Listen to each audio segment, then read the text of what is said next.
Hello everyone and welcome to our I Pick My Butt video. More Survivor.io and chapter 53. Beat this one first try, meaning that if you were already struggling on 51 and struggling on 52, 53 is going to feel like a walk in the park for you. There really wasn't anything too challenging about it.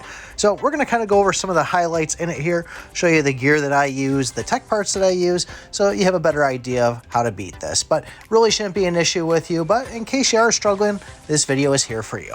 So here's the gear I'm using on this one here. Obviously by the screen, we're going with the light chaser on it, and we're sitting a little bit under 12,000 attack. Health-wise, 48.5, let's call it there.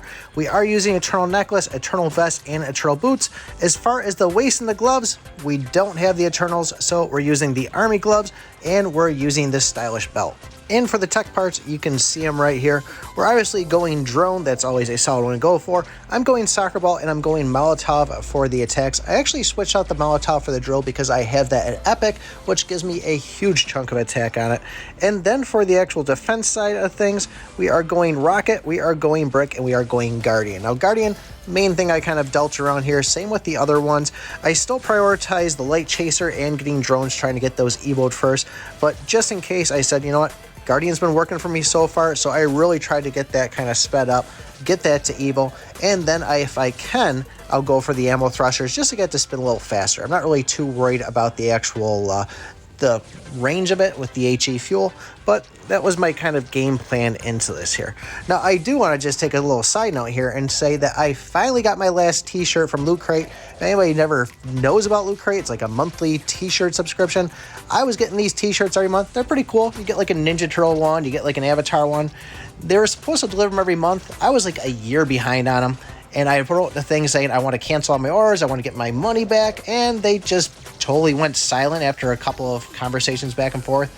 And then I finally get my last t-shirt and I get a response 6 months later saying, oh, because all your orders have been delivered on you, we unfortunately can't cancel or credit you any money because you already have all of them. So just a little public service announcement. If you know anybody that's planning on getting Loot Crate or Lootware or anything Loot Crate related, cancel a subscription. They're a scam company. They're a joke. They've gone bankrupt multiple times, and they always end up screwing the customer. So just had to throw that one out there because they pissed me off. It's just annoying what the way that they work on things. But back to the game here itself. Like I said, nothing too bad. First elite here coming out at 2 minutes. He's always going to drop pretty fast because it's the first elite. They're kind of easy, but you can see we are struggling just a little bit, but getting those drones on them, we're good to go. And it's pretty much a cakewalk up to the first boss there. We were able to evo the light chaser, as you can see by the pretty colors on the screen. But we got the sand shadow first thing. Once again, not too bad. This one will split into 3 and kind of do a little bit of a dash at you. But luckily, we're just going to run around circles on them, let the light chaser do the work, and even the drones. But you can see it's dropping pretty fast compared to the bosses in both 50 and 51. So, or 51 and 52, I should say. So we're going to take that there. We'll show you the next elite. So next elite's coming out at the 9-minute mark, and it's one of the sand guys there. I don't know if I've actually ever ran into a sand elite before. It's not that I'm recalling, but once again, not too terrible. He drops pretty quick on it. The whole time, just kind of farming, grabbing some stuff. I don't think we really evoed anything, but I think we might evo Guardian here. I don't really recall on it. Nope, nothing to evo on this here, but man, nice another 5 pull on there. I'm going to take that.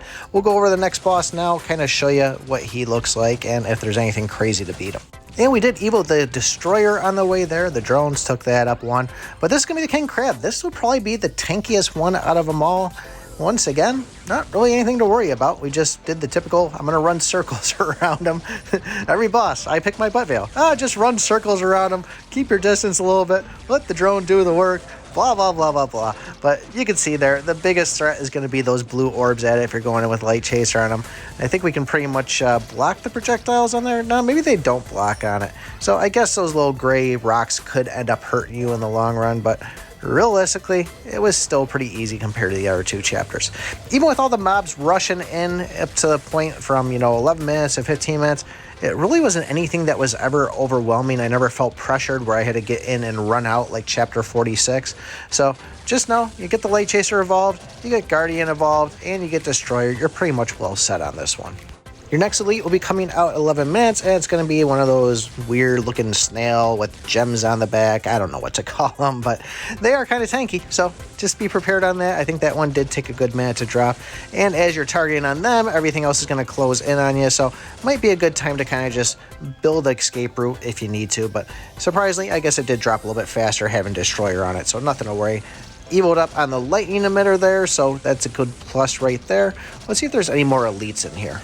Who am I kidding? There's another one at that 13-minute mark.